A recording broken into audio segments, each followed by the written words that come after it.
Problema 23.47 de la Física Universitaria Szymanski, edición 12, volumen 2, página 809.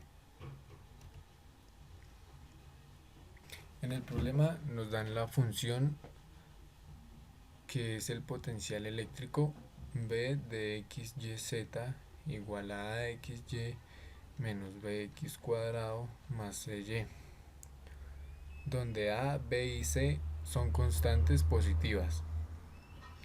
Lo que nos piden es hallar las componentes del campo eléctrico y en qué puntos el campo eléctrico es igual a cero.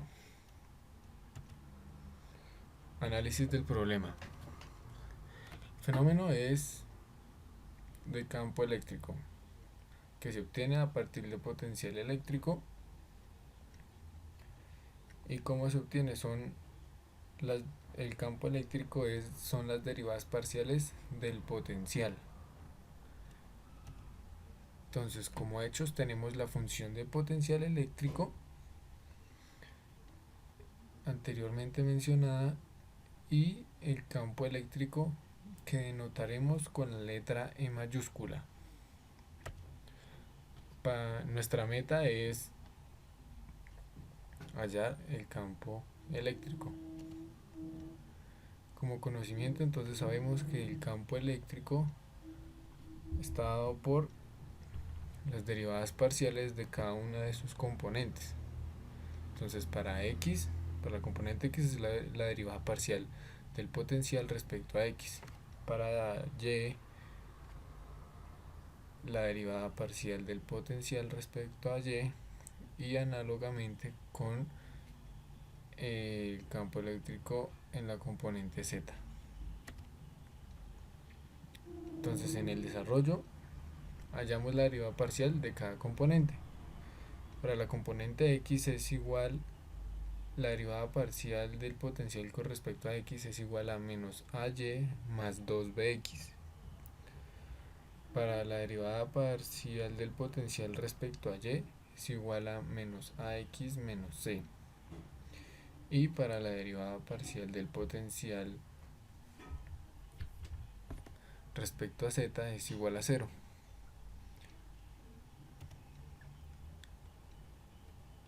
Hasta ahí el inciso A terminado. Para el inciso B, con los resultados obtenidos del anterior inciso, igualamos a 0 para hallar en qué puntos el campo va a ser igual a 0. Entonces, cuando en la componente del campo eléctrico en Y es más fácil de ahí despejar un punto, ¿no? Que sería X. Entonces el punto en X va a ser igual a C sobre A negativo. Esto se obtuvo de igualar menos AX menos C igual a 0. Para la componente X igualamos también a 0, entonces tenemos menos AY más 2BX igual a 0. Aquí es muy importante lo que se hace, porque en X se reemplaza el valor obtenido anteriormente, que fue de C menos C sobre A. Este valor lo reemplazamos en donde aparece la X en la ecuación de el campo para la componente X y obtenemos que Y es igual a menos 2bc sobre A al cuadrado. Análogamente para la componente Z, al ser su derivada parcial 0, quiere decir que el campo eléctrico en la componente Z es 0 cuando Z es 0. Entonces, como conclusiones, el campo eléctrico es menos AY más 2BX en la dirección Y, menos AX menos C en la dirección J, más 0 en la dirección K. Y el campo eléctrico va a ser cero cuando x sea igual a menos c sobre a, cuando y sea menos 2bc sobre a al cuadrado y cuando z sea igual a cero. Muchas gracias. Mi nombre es Alejandro Estupiñán y voy a explicar el problema número 24.43 de la página 937 del libro de Search, volumen 2. El ejercicio 24.43 nos dice que un capacitor tiene placas paralelas de 12 centímetros cuadrados de área con una separación de 2 milímetros. El espacio entre las placas está relleno por poliestireno. El inciso A nos pide que hallemos la permitividad del poliestireno. El inciso B, que hallemos el voltaje máximo permisible entre los bordes del capacitor para evitar la ruptura del dieléctrico.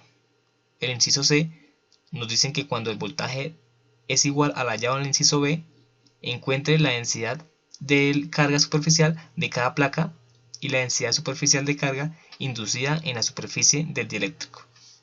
Como podemos ver en el gráfico, nuestra área es de 12 centímetros cuadrados de cada placa y la separación es de 2 milímetros. Identificar el problema. Este es un problema dieléctrico y se denomina dieléctrico un material con una baja conductividad eléctrica, es decir, un aislante, el cual tiene la propiedad de formar dipolos eléctricos en su interior bajo la acción de un campo eléctrico. Así, todos los materiales dieléctricos son aislantes, pero esto no quiere decir que todos los materiales aislantes son dieléctricos. Identificar la información. Nos da un capacitor que tiene dos placas paralelas de 12 centímetros cuadrados de área y están separadas entre ellas por 2 milímetros. El espacio entre las placas está lleno por un material que en este caso es poliestireno. Identificar metas. En el inciso A nos piden que hallemos la permitividad del poliestireno y pues hay que recordar que la permitividad depende de la constante dieléctrica de cada material. En el inciso B nos piden que encontremos el voltaje máximo que puede haber entre los bordes del capacitor para evitar de este modo la ruptura del dieléctrico. Y en el inciso C nos piden que, teniendo en cuenta el voltaje máximo hallado en el inciso B, hallemos la densidad de carga superficial de cada placa y la densidad superficial de carga inducida en la superficie del dieléctrico. Y de este modo pues saber la cantidad de carga por unidad de superficie. Herramientas. Bueno, en el inciso A nos piden que hallemos la permitividad. Entonces, esta ecuación es la que vamos a utilizar para saber la permitividad del poliestireno. En esta intervienen la constante K, que es la constante dieléctrica, y pues cada material, como lo vemos en esta tabla que se encuentra en la página 928, y pues nos muestra por cada material cuál es su constante dieléctrica. Y también interviene la constante Coulomb. Para hallar el voltaje máximo permitido entre los bordes del capacitor, necesitamos la resistencia dieléctrica de cada material, que la encontramos también en la página mencionada, y multiplicada por la distancia. Y por último, nos piden que hallemos la densidad de carga superficial, y pues está representada en esta ecuación por sigma dividido en la constante eléctrica de cada material por la constante de Coulomb.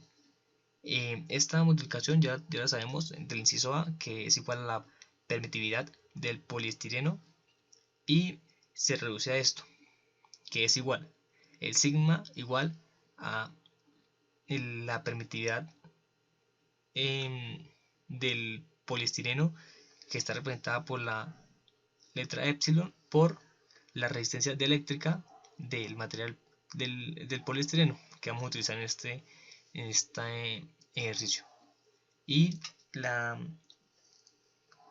densidad superficial de carga inducida en la superficie del dieléctrico, utilizamos esta fórmula que es el epsilon, es decir, la densidad de carga superficial que hallamos anteriormente, por 1 menos 1 sobre la constante dieléctrica del poliestireno. Bueno, en nuestro inciso A, para poder hallar nuestra permitividad del poliestireno, entonces lo que hacemos es buscar en nuestra tabla la constante dieléctrica del poliestireno, que en este caso es 2.6, y nuestra constante de Coulomb, que pues sus unidades son newtons por metros cuadrados sobre coulombs al cuadrado. Y la multiplicación de nuestra constante con nuestra otra constante de Coulomb nos da 2.3 por 10 a la menos 11 coulombs al cuadrado sobre newtons por metros al cuadrado. Y bueno, para hallar nuestro voltaje máximo permitido entre los bordes del capacitor, buscamos en nuestra tabla nuestra resistencia dieléctrica máxima del poliestireno, que en este caso es 2 por 10 a la 7 voltios sobre metro, y nuestra distancia entre las dos placas, que es, bueno, en el ejercicio parece como 2 milímetros, pero pasados a metros son 0.002 metros. Y multiplicando estas dos nos da que nuestro voltaje máximo es de 40.000 voltios. Ahora, para hallar, en el último inciso, para hallar la densidad de carga superficial de cada placa, entonces multiplicamos nuestra resultado del inciso A, que es la permitividad, que equivale a 2.3 por 10 a la menos 11, y nuestra resistencia dieléctrica del poliestireno, que en nuestra tabla pues es 2 por 10 a la 7, y esto nos da que nuestra densidad de carga superficial, que está representada por la letra sigma, es igual a 0.46 por 10 a la menos 3 coulombs sobre metro cuadrado. Ahora, para hallar nuestra densidad superficial de carga inducida en la superficie dieléctrica, multiplicamos nuestra densidad de carga superficial ya hallada por 1 menos 1 sobre la constante dieléctrica del poliestireno. Nuestro resultado es igual a 2.8 por 10 a la menos 4 coulombs sobre el metro cuadrado. Y este sería todo el desarrollo de nuestro problema. Mi nombre es Carlos Andrés Echeverri Mesa. Voy a exponer el ejercicio 24.1, SEARS volumen 2. Ejercicio 24.1. Un capacitor tiene una capacitancia de 7.28 microfaradios. ¿Qué cantidad de cargas se debe colocar en cada una de sus placas para que la diferencia de potencial entre ellas sea igual a 25 voltios? Identificar la información. El problema es de capacitores y capacitancia. La capacitancia de un dispositivo es la medida de su capacidad de almacenar carga y energía potencial eléctrica, y las unidades de la capacitancia del sistema internacional son el coulomb por volt. La unidad en el sistema internacional para las capacitancias es el faradio, en honor a Michael Faraday. Identificar la información. Nos proporcionan un capacitor con una capacitancia de 7.28 microfaradios y nos dan una diferencia de potencial de 25 voltios. ¿Qué debe haber entre cada una de sus placas? Identificamos las metas. Tenemos la ecuación Q igual a C por B, donde Q es la capacitancia. Esta ecuación es la ecuación de la capacitancia, donde Q es la cantidad de carga, C es la capacitancia del capacitor y B la diferencia de potencial. Aplicamos lo que ya tenemos y lo resolvemos en la ecuación. Tenemos que Q es igual a C por B, tenemos C y tenemos B que están proporcionadas por el ejercicio anteriormente. Sabemos que C es igual a 7.28 microfaradios y que la diferencia de potencial es de 25 voltios. Hacemos esta operación y nos da que la cantidad de carga para que haya una diferencia de potencial de 25 voltios tiene que ser de 182 por 10 a la menos 4. Conclusión. Debe colocarse una cantidad de carga de 182 por 10 a la menos 4 coulomb en cada una de sus placas para que la diferencia de potencial entre ellas sea de 25 voltios. Buen día, mi nombre es Jair Fernando Cuervo y voy a exponer el problema 28.56 del libro de Serway, séptima edición. El problema dice lo siguiente. El interruptor S ha estado cerrado durante mucho tiempo y el circuito eléctrico que se muestra lleva una corriente constante.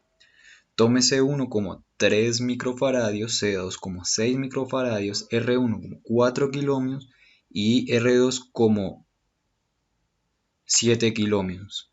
La potencia entregada a R2 es de 2.4 watts. Nos preguntan Determinar la carga en C1. Y B, suponga que se abre el interruptor después de varios milisegundos, ¿cuánto ha cambiado la carga en C2? En este caso, ahí en la figura podemos ver el circuito, que está la batería o la fuente, el capacitor número 1, el capacitor número 2, la resistencia 1, la resistencia 2 y el interruptor. Este problema básicamente se trata de un circuito RC y donde nos piden calcular las cargas de los capacitadores. Entonces, analizando el problema, como ya mencionamos, el problema es físico, más específicamente del tema de circuito RC, o sea, circuitos con resistencias y capacitadores. Identificando la información, tenemos que el capacitador 1 tiene una capacitancia de 3 microfaradios, el capacitador 2 tiene una capacitancia de 6 microfaradios, la resistencia 1 que es de 4 kiloohmios, la resistencia 2 que es de 7 kiloohmios y el circuito, el interruptor principalmente se encuentra cerrado. La potencia que se entrega a R2 es de 2.4 watts. Entonces, identificando las metas, tenemos que nos piden calcular la carga en el capacitor 1 y la carga en el capacitor 2, pero en una variación de tiempo.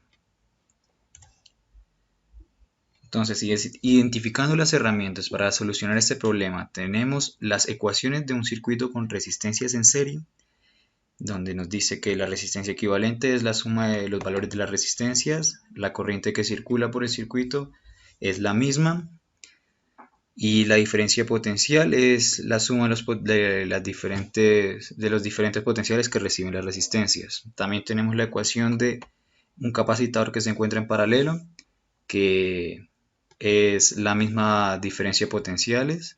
Tenemos la ecuación de potencia, que es igual a corriente eléctrica al cuadrado por resistencia. Según la ley de Ohm, tenemos que la diferencia de potencial eléctrico es igual a corriente por resistencia. Y tenemos la fórmula de capacitancia que dice que es igual a carga sobre diferencia potencial. Entonces, en la aplicación y desarrollo para la solución del problema, nos muestran los circuitos, principalmente el interruptor está cerrado, por ende, ese circuito se puede tomar como este circuito, o sea, que se encuentra en serie las resistencias. Sabemos que la corriente es constante y además circula en sentido de las manecillas del reloj. Entonces, primero calculamos la corriente. Para ello, sabiendo ya la potencia, entonces simplemente usamos la ecuación de potencia que nos dice que es corriente eléctrica al cuadrado por la resistencia. Calculamos la resistencia que pasa por calculamos la corriente que pasa por la resistencia 2. En este caso es de 15.8 miliamperios. Como los resistores se encuentran en serie y mencionado al principio, se sabe que la corriente es la misma que recibe cada resistor, entonces la corriente en 1 y la corriente en 2 van a ser iguales a 15.8 miliamperios. Entonces calculamos ahora sí la diferencia potencial en la resistencia 1 y en el capacitor 1. Usando la ley de Ohm tenemos que diferencia potencial es igual a corriente por resistencia, reemplazando los valores, en el cual la resistencia 1 es de 4 kiloohmios. Tenemos que la diferencia potencial es igual a 74.1 voltios. Ahora ya podemos calcular la carga en el capacitor 1. Usando la ecuación de capacitancia, que es carga sobre diferencia potencial, hemos acabado de calcular el potencial, la diferencia potencial, entonces simplemente despejamos la carga y reemplazamos la capacitancia del capacitor 1, que es de 3 microfaradios, que multiplica a la diferencia potencial en 1, 74.1, y eso nos da una carga en 1 de 222 microcoulomb. Asimismo, calculamos ahora la diferencia potencial en R2 y C2. Usando otra vez la ecuación de Ohm, la ley de Ohm, tenemos que la diferencia potencial es igual a corriente por resistencia. Reemplazamos los valores de la corriente y de la resistencia 2, que es de 7 kiloohmios, y para obtener un valor de diferencia potencial de 130 voltios. Ahora podemos hallar la carga en C2, usando otra vez la ecuación de capacitancia, que es carga sobre diferencia potencial, y despejando, tenemos que la carga es de 778 microcoulomb. Ahora vamos a hallar la diferencia potencial que entrega la batería, o sea, la diferencia potencial equivalente. Como siguen en serie, entonces va a ser la suma de cada diferencia potencial. En este caso 74.1 más 130 nos da 204.1 voltios. Ahora para el caso B, que donde nos dicen que el circuito ya se encuentra abierto, entonces el circuito se comportará de esta forma. En este caso ya no circulará corriente porque el circuito se encuentra abierto. O sea, eso implica una interrupción, por ende no circula corriente. Entonces tenemos el capacitor 1, que es este, y el capacitor 2. Entonces estos dos se encuentran en paralelo. Por ende sabemos que cuando se encuentran en paralelo los capacitadores, la diferencia potencial es la misma en ambos. Y asimismo es la misma que entrega la fuente. Entonces vamos a calcular la nueva carga en el capacitor 2 con estas nuevas características. Entonces la capacitancia es igual a carga sobre la diferencia potencial, despejamos la carga y nos da que la nueva carga es de 1224.6 microcoulombs. La diferencia de carga, ahora sí, que es la pregunta, es el cambio de las cargas que hemos hallado en el capacitor 2. En este caso 1224 menos 778, que fue la primera carga que hallamos cuando el interruptor se encontraba cerrado. Entonces esto, al hacer esta resta, nos da que el cambio de carga es de 446 microcoulomb. Por ende, pues hemos logrado responder las preguntas y asimismo llegamos a las conclusiones, donde nos dicen que la carga 1 es de 222 microcoulomb, la diferencia de cargas para el capacitor 2 es de 446.6 microcoulomb.